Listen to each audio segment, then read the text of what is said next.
सबसे पहले आपको बताएं, इमरान खान को लाहौर हाईकोर्ट की जानिब से पेशी के लिए दी गई मोहलत खत्म होने में 1 घंटा रह गया है।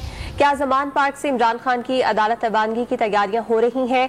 इस मुतालिक जानेंगे डॉन न्यूज के नुमाइंदे उमर फारूक से। उमर बताएगा, पीटीआई रहनुमा फवाद चौधरी की जानिब से भी इस हवाले से अब से कुछ देर पहले ट्वीट किया गया है। हमारे नुमाइंदे उमर फारूक हमें अब से कुछ ही देर में ज्वाइन करेंगे, उनसे ताज़ा तरीन डिटेल्स हम लेंगे। इमरान खान को जैसा कि लाहौर हाईकोर्ट में पेश होने की मोहलत दी गई थी अदालत की जानिब से, शाम 5 बजे तलब किया गया है उन्हें, और 4:15 बजे अदालत पहुंचने की ट्वीट फवाद चौधरी की जानिब से सामने आई है।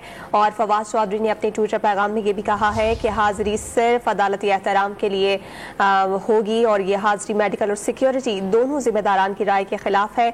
इमरान खान को लाहौर हाईकोर्ट की जानिब से पेशी के लिए दी गई मोहलत खत्म होने में अब कुछ ही टाइम बाकी है।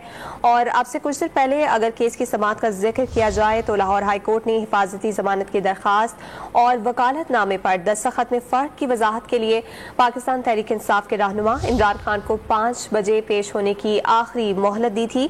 और 2 बजे केस की समाअत जब शुरू हुई तो जस्टिस तारिक सलीम शेख ने इस्तफसार किया था कि 2 बजे का वक्त था, कहाँ है इमरान खान। इमरान खान के वकला ने बताया कि वो रास्ते में हैं, कुछ देर में पहुंच जाएंगे, लेकिन उसके बावजूद सिक्योरिटी मसाइल के बावजूद वो पेश नहीं हुए। और जस्टिस तारिक सलीम शेख ने कहा कि सिक्योरिटी के मसले में मैंने नहीं हल करना, बल्कि समाअत कुछ देर के लिए मुलतवी कर रही हैं। अदालत में रश भी कम करें। वक्फे के बाद समाअत दोबारा शुरू हुई तो इमरान खान के वकील ने कहा कि इमरान खान की फांसी जमानत की दरखास्त उनके दस्तखत से फाइल नहीं हुई थी। अदालत ने कहा कि अगर इमरान खान ने ये दरखास्त दायर नहीं की तो वापस कैसे ले सकते हैं।